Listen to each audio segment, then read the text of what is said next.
Hey folks, and welcome to another video of A Plain Truth. Here we see the FCC chairman, I think he's out now, saying we have 200,000 cell towers in the US, but they're planning on millions of small cell sites in the 5G future. We're seeing these going up all around the world, massively being installed here in Santa Rosa, California, Petaluma, also chronicled Long Beach, up in Vancouver, and they're going to be able to put them on anybody's homes, anywhere they want. They're steamrolling municipalities. They're trying to sell this as good, but they say they're going to need 300,000 small cells in the pizza box. I think this is in the U.S. They're going to be on light poles. But here I wanted to talk about how much this is going to cause us as far as radiation. Here you see the 5G is 65,000 times more output than 4G. This is what they're selling, and they're going in homes everywhere, right across people's homes, and they don't care. This is on the corner down the road from me, across from the yoga studio. They're putting them in everywhere. The municipalities are powerless to stop them, so it must be the people waking up, and most of the people saying they're ugly, but they don't understand the real meaning behind it, which we're going to get in. So this is the Internet of Things. It's going to be radiating from everywhere. You're not going to want to be in a near city. You're not going to want to be or near a suburb, and it's going to be slow broiling us. These things have so much radiation they can boil us. We are basically water beings. It can heat us up and fry us. And they're opening up a huge electronic magnetic spectrum as well in millimeters, really, really tiny microwaves. So we went from the 1G, 2G, 4G, but the 5G is so much more. They make it sound like it's just the next step. No, it's 2,000% more radiation than the previous 4G. It's going to give everybody cancer, but more than that, it's ultimate control of us, as we'll get into in a little bit, and everything's connected to the Internet of Things. And here you see how the build-out is going towards the acclaimed 5G in 2020, but it's already being installed in many areas around the world today. And it's all about Big Brother control, cyborging, transhumanism. And as I said, the only way to stop the madness is for people to rise up. Here's some flyers they made to stop it from passing in California, but that didn't make any difference. We have to stop them from installing them right now. For if we don't, once they get the antennas up, they can add anything that they want. These are going to be 50 to 100 feet to 300 feet from everybody's homes. They're putting in millions of them with hundreds of tiny small cells in each box. It's going to be radiation central. And we'll get into the bad health effects, the ill health effects, cancer-causing ill health effects, brain-changing frequencies as well, that are all part of this scheme, including the Internet of Things to run and control all.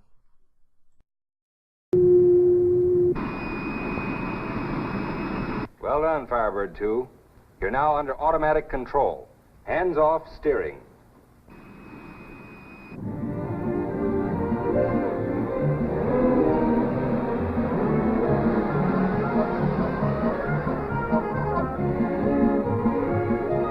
Here we go on the high-speed safety lane.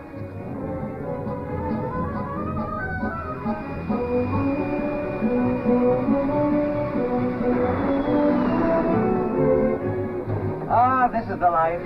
Safe, cool, comfortable. Mind if I smoke a cigar? Oh, not with this wonderful air conditioning. Hey, you want some ice cream or a cool drink?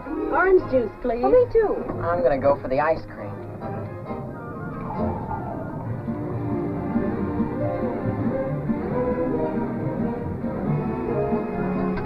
Thank you, dear.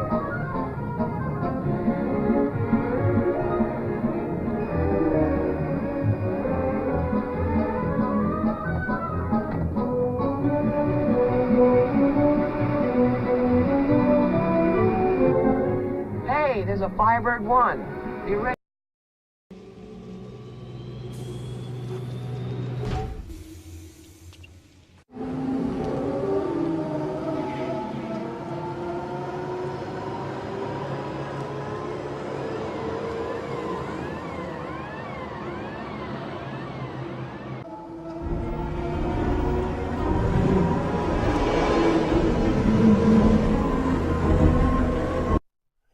So there's many plans for the 4G LTE 5G build out because they're going to have so much power, so many bandwidths. So here's an application, January 18th, 2018, Ford Global Technologies. Self-policing cars, autonomous police cars, writing you tickets, giving you no chance. Whenever they want, they'll just give you a ticket. You'll probably get it in the mail, but here's the patent showing all the autonomous vehicles and the software programs that are going to be used. And as you can see here, the driverless cars, cop cars being shown in movies and whatnot, they're well on their way to developing autonomous police cars that'll be controlled by others, and you'll have to go to the court system in order to fight it, and you'll never get to talk to a cop, which may be a good thing, but it's going to be Big Brother watching you automated wirelessly from a control room, just like they'll be driving you autonomously from a control room, and you'll never see the people. You'll never know who they are, but people are going to get in these automated cars and not think twice about it. All right, so there's a lot more going on as well, and here's an article I want to bring your attention to. This is a Business Insider article. This is from Business Insider, April 2nd, 2017, talking about if we're all cyborgs by 2027. And here's Elon Musk and Microsoft, Facebook, Amazon. They're all in it together, what they think is going to be the end of the smartphone. What happens after the end of smartphone, folks? So the next thing said to be shipping with upgrades along with the Syria. So this is the home invasion eavesdropping devices that everybody's sucking up and putting into their homes. But here's what they have planned for the future. Microsoft's Alex Kipman recently told Business Insider that augmented reality could flat out replace the smartphone, the TV, and anything else with a screen. There's not much use for a separate device sitting in your pocket or in your entertainment center if all your calls, chats, movies, and games are beamed into your eyes and overlaid on the world around you. Beamed into your eyes. At the same time, gadgetry like Amazon Echo, Apple's own AirPods become more and more important. AI systems like Siri, Alexa, Bixby, Cortana get smarter. They will rise not just in talking to computers, but having them talk back, also arresting you. In other words, computers will hijack your senses more so than they already do with your sight and your hearing, intermediated by technology. It's a little scary, you think. Think of what Facebook glitches could mean in the world where it doesn't just control what you read on your phone, but in what you see in the world around you. The promise, though, is a world where life and technology blend seamlessly. The major tech companies promise that this future means a world of fewer technological distractions and a physical and digital world to become the same thing. You decide how to feel about that. So this week we got our first look at Neuralink, a new company founded by Elon Musk. The guy is busier than a one-armed paper hanger, with a goal of building computers into our brains by way of a neural lace, a very early stage technology that lays on your brain and bridges it to a computer. Can you say cyborg? Transhumanism. It's the next step beyond even the blending of digital and physical worlds as human and machine become one. Yeah, let's all vote for that. Assuming the science works, and a lot of smart people believe that it will, this is the logical endpoint of the road that smartphones started us on.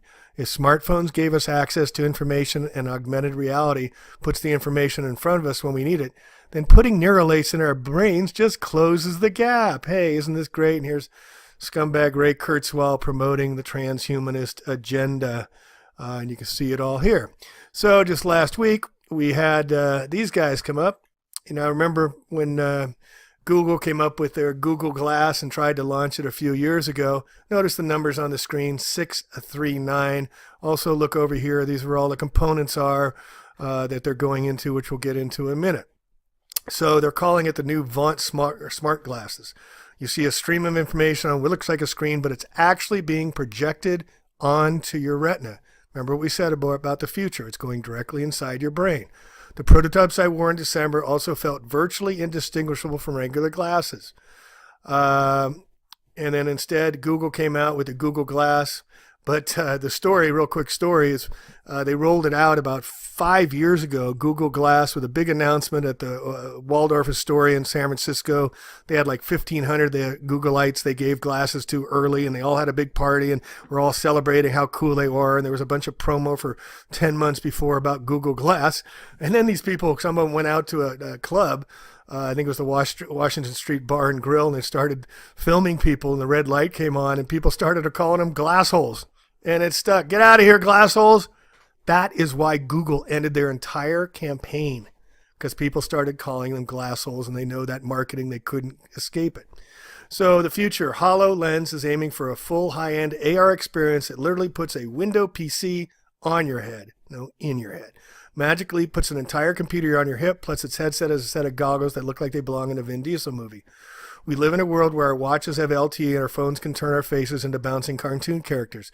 You'd expect a successful pair of smart glasses to provide similar wonders. Every gadget these days has more, and more. This is why all electronics in Vault sit inside two little modules built into the stems of the eyeglasses. More importantly, though, the electronics are located entirely up near the face of the frame, so the rest of the stems and even the frame itself can flex a little. Yeah, folks, you know where they're going? They're going into our temple. This is the whole idea, is to put them right next to the temple of the brain. Temple is your holiness.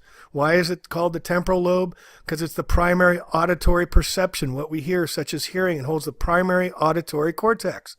The auditory cortex receives sensory information from the ears, and secondary areas process the information into meaningful units, such as speech and words.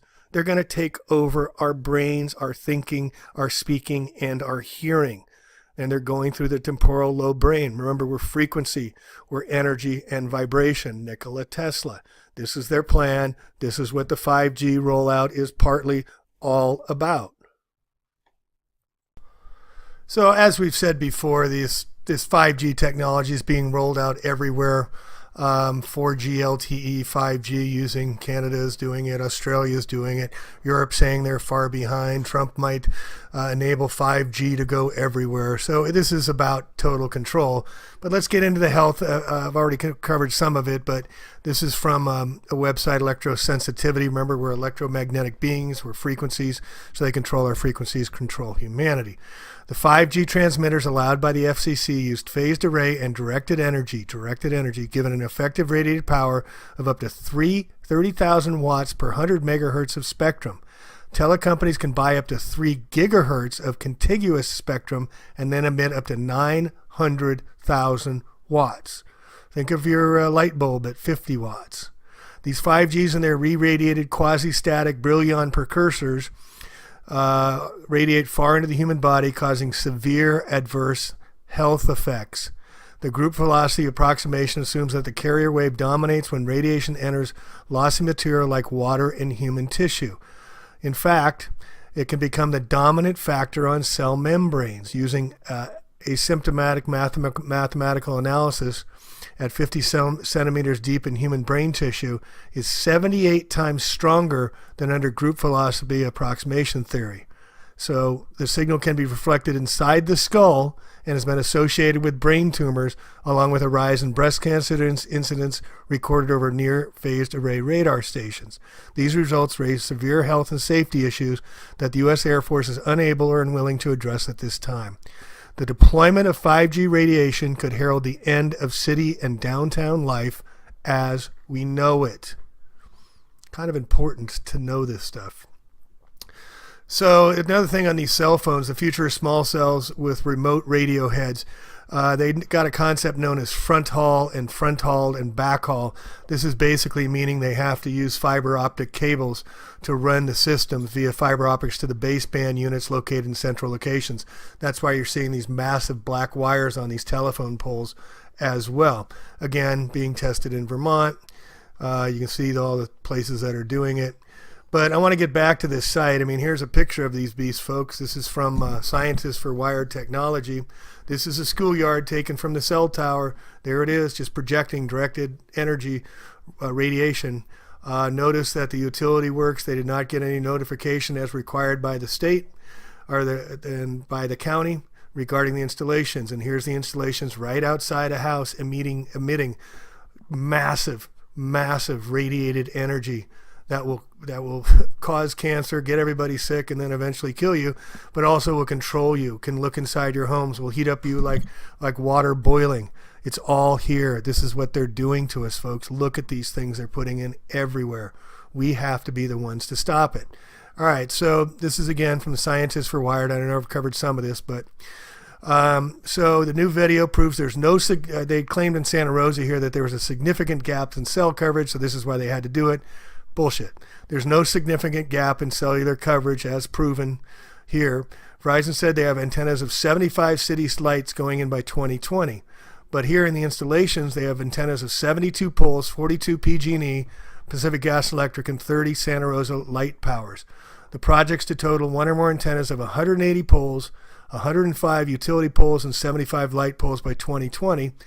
AT&T and Sprint follow suit. That's 720 additional towers. They're going to have to be, like we said, every 300 feet.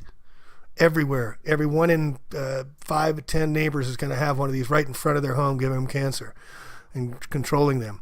The projection of 720 additional towers in Santa Rosa, consistent with testimony given on June 28th in the California Assembly local government hearings. There's going to be 1,000 to 3,000 5G small cells. Now remember, every one of these is boxed in with 100 cells per box. According to Dr. Google, is 4.75 miles. One small cell for every 10,000 square feet. 4G, 5G, the small cell tower in residential areas. The data shows only 41 of the so-called cell phone towers in Santa Rosa, mainly installed in residential zones, only 15 to 50 feet from the homes. Our children, folks, our children. Here's a map of the installs just going in already. We've already had some pictures on here. Now, just understand, when the municipalities get this stuff, they're being asked to have knowledge about what is going down, how it's going on. But the Verizon and the other cell companies, they don't need to tell them anything. They're just putting them in because they own the city councils. They own the state. They own the federal. The corporations own it all. So remember, it's Google and Intel and the biggest players in the world that are doing this. So you think any city municipality is going to stop these people? No, it's up to us. So one, there's no planning documents on a design review for these cell towers. None. No RF microwave radiation exposure analysis. No antenna specs. No maximum power output specifications. No alternative site analysis, and don't even show the size of the ancillary equipment backup battery boxes on the ground.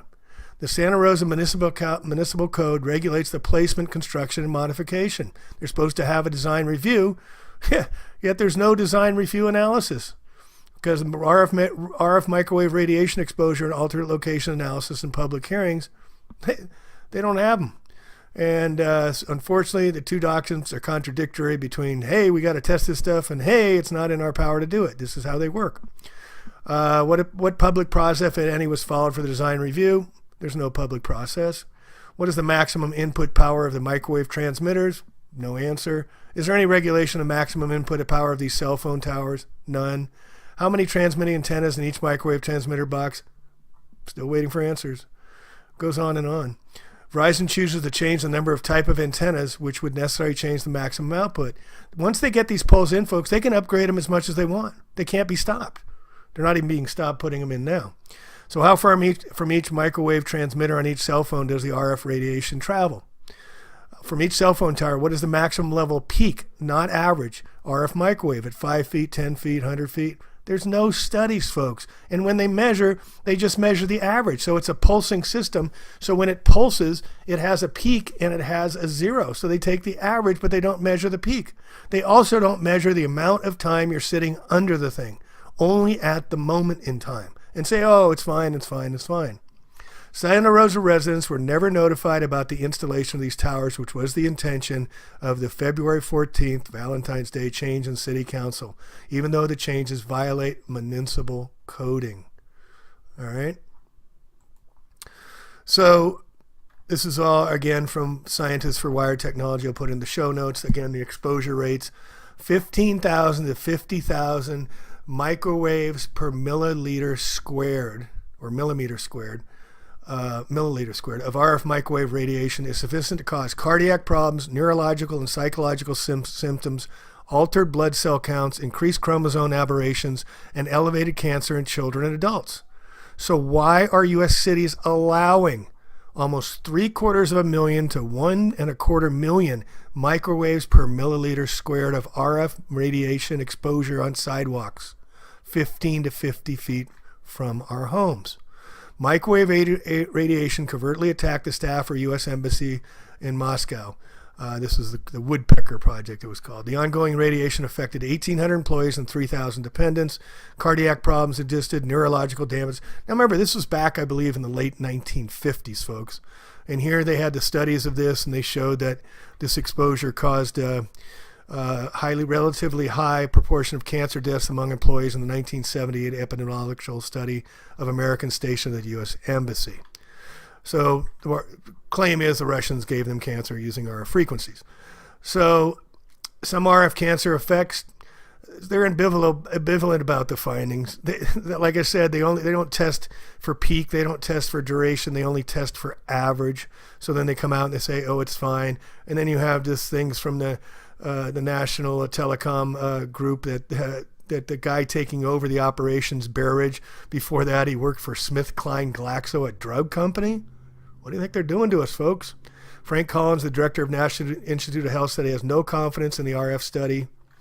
On and on it goes. 1984, the U.S. Air Force showed the rats exposed to microwaves got cancer. Took 8 years for those results to appear in a journal, then forgotten. Again, the major players, Apple, Google, and Microsoft, the high-tech darlings of Wall Street, each has a capitalization approaching $1 trillion. They run a massive lobbying operation in Washington and keep a low profile on radio frequency. The Waymo, the driverless cars, that's Google. All right? So you got Uber in the front, but you got all these guys, Microsoft, Google, and Apple, changing the names so you don't know who they are. All right? And that's how it goes. So again, this 15,000 to 50,000 exposure, but they're bumping it up from 15 to 50 to 720 to 1,230, 15 to 50 feet from all our homes. And there is nothing you can do to stop it unless you get active in your communities, unless you get a hold of the maps that are being produced and show that where these things are being put in and stop them from doing this. I went down to the installation down the street, talked to the guys installing. First thing they said to me was, do you have a cell phone? Well, this is just the same radiation as cell phones. I said, where's your information coming from? Verizon, who you work for? They looked at each other and said, well, yeah. Well, what do you think they're going to tell you? And these guys were saying, I'm telling them how much radiation's coming out of these, talking in micromilliliters, talking their language. And they're, well, it's not turned on yet. But look at these things, folks. They're going in everywhere, around our schools, around our children. Our children have no chance unless we begin to speak out. All right, so what Scientists for Wired Technology, I actually really love this site. It has some really great information. Here's some other ones right across the street from homes. If you don't speak out now, it's going to be too late. So stop. This starts by recognizing the law con of the root of the 1996 Telecoms Act, passed in the last 20 years, forces down communities' throats too many unnecessary and redundant wireless that deprive many of our constitutional rights to life, liberty, pursuit of happiness, safety, health, without reasonable government surveillance, intrusion into our homes, and forced exposures to a non-toxic agent. RF microwave radiation that has been proven to cause 2 forms of cancer, DNA damage, and other biological effects. And as I stated earlier, it's all about control of our brains, transhumanism, the beehive, the collective. So that's it I got for now. I hope everybody's waking up and can share this. Thanks for listening. Plain Truth. We'll catch you on the next one. Peace and love one another. Thank you. Smartphones. 1G brought us the very first cell phones. 2G let us text for the first time. 3G brought us online, and 4G delivered the speeds that we enjoy today. But as more users come online, 4G networks have just about reached the limit of what they're capable of at a time when users want even more data for their smartphones and devices. Now we're headed toward 5G, the next generation of wireless. It will be able to handle 1,000 times more traffic than today's networks, and it'll be up to 10 times faster than 4G LTE. Just imagine downloading an HD movie in under a second, and then let your imagination run wild. 5G will be the foundation for virtual reality, autonomous driving, the Internet of Things, and stuff we can't even yet imagine. But what exactly is a 5G network?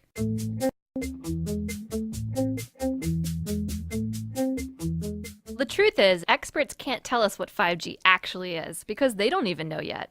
But right now there are 5 brand new technologies emerging as the foundation of 5G. Millimeter waves, small cells, massive MIMO, beamforming, and full duplex. First up, technology number 1, millimeter waves. Your smartphone and other electronic devices in your home use very specific frequencies on the radio frequency spectrum, typically those under 6 gigahertz. But these frequencies are starting to get more crowded. Carriers can only squeeze so many bits of data on the same amount of radio frequency spectrum. As more devices come online, we're going to start to see slower service and more dropped connections. The solution is to open up some new real estate. So researchers are experimenting with broadcasting on shorter millimeter waves, those that fall between 30 and 300 gigahertz. This section of spectrum has never been used before for mobile devices, and opening it up means more bandwidth for everyone. But there is a catch. Millimeter waves can't travel well through buildings or other obstacles, and they tend to be absorbed by plants and rain. To get around this problem, we'll need technology number 2, small cell networks. Today's wireless networks rely on large, high-powered cell towers to broadcast their signals over long distances. But remember, higher frequency millimeter waves have a harder time traveling through obstacles, which means if you move behind one, you lose your signal. Small cell networks would solve that problem, using thousands of low-power mini base stations. These base stations would be much closer together than traditional towers, forming a sort of relay team to transmit signals around obstacles. This would be especially useful in cities. As the user moved behind an obstacle, his smartphone would automatically switch to a new base station in better range of his device, allowing him to keep his connection. Next up, technology number 3, massive MIMO. MIMO stands for multiple input, multiple output. Today's 4G base stations have about a dozen ports for antennas that handle all cellular traffic.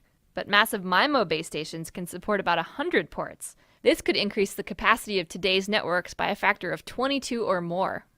Of course, massive MIMO comes with its own complications. Today's cellular antennas broadcast information in every direction at once, and all of those crossing signals could cause serious interference. Which brings us to technology number 4, beamforming. Beamforming is like a traffic signaling system for cellular signals. Instead of broadcasting in every direction, it would allow a base station to send a focused stream of data to a specific user. This precision prevents interference, and it's way more efficient. That means stations could handle more incoming and outgoing data streams at once. Here's how it works. Say you're in a cluster of buildings and you're trying to make a phone call. Your signal is ricocheting off of surrounding buildings and crisscrossing with other signals from users in the area. A massive MIMO base station receives all of these signals and keeps track of the timing and the direction of their arrival. It then uses signal processing algorithms to triangulate exactly where each signal is coming from and plots the best transmission route back through the air to each phone. Sometimes it'll even bounce individual packets of data in different directions, off of buildings or other objects to keep signals from interfering with each other. The result is a coherent data stream sent only to you. Which brings us to technology number 5, full duplex. If you've ever used a walkie-talkie, you know that in order to communicate, you have to take turns talking and listening. That's kind of a drag. Today's cellular base stations have that exact same holdup. A basic antenna can only do one job at a time, either transmit or receive. This is because of a principle called reciprocity, which is the tendency for radio waves to travel both forward and backward along the same frequency. To understand this, it helps to think of a wave like a train loaded up with data. The frequency it's traveling on is like the train track. And if there's a second train trying to go in the opposite direction on the same track, where do you suggest that we relax for the night? Okay, Firebird, I'll put you on the beat. The sunset in's a honey, and the hostess is a dream.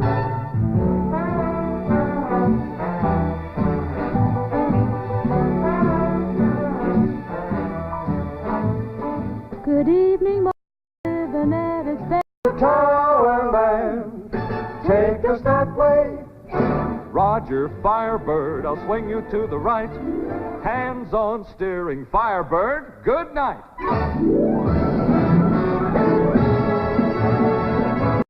bed, and a pre-digested food is cooked by infrared. Okay, okay, we like what you say. Mr. Towerman, take us that way. In California, but that didn't make any difference. We have stop them from installing them right now. For if we don't, once they get the antennas up, they can add anything that they want. These are going to be 50 to 100 feet to 300 feet from everybody's homes. They're putting in millions of them with hundreds of tiny small cells in each box. It's going to be radiation central. And we'll get into the bad health effects, the ill health effects, cancer-causing ill health effects, brain-changing frequencies as well that are all part of this scheme, including the Internet of Things to run and control all.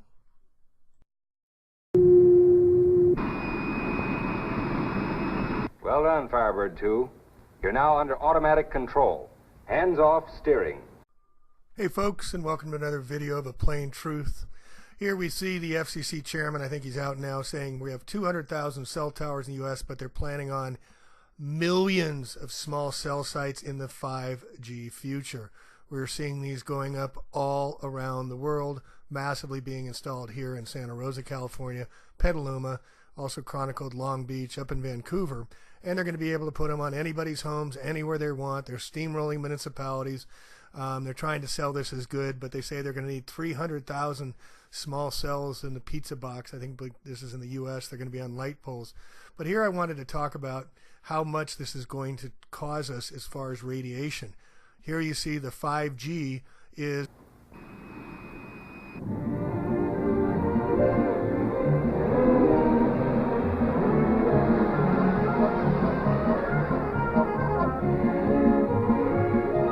Here we go on the high-speed safety lane.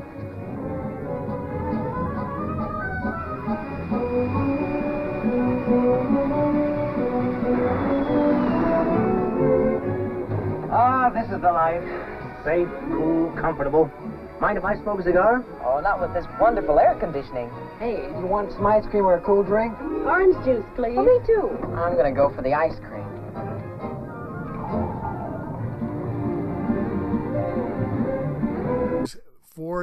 65,000 times more output than 4G. This is what they're selling, and they're going in homes everywhere, right across people's homes, and they don't care. This is on the corner down the road from me, across from the yoga studio. They're putting them in everywhere. The municipalities are powerless to stop them, so it must be the people waking up, and most of the people saying they're ugly, but they don't understand the real meaning behind it, which we're going to get in. So this is the Internet of Things. It's going to be radiating from everywhere. You're not going to want to be in a nearest city. You're not going to want to be your nearest suburb.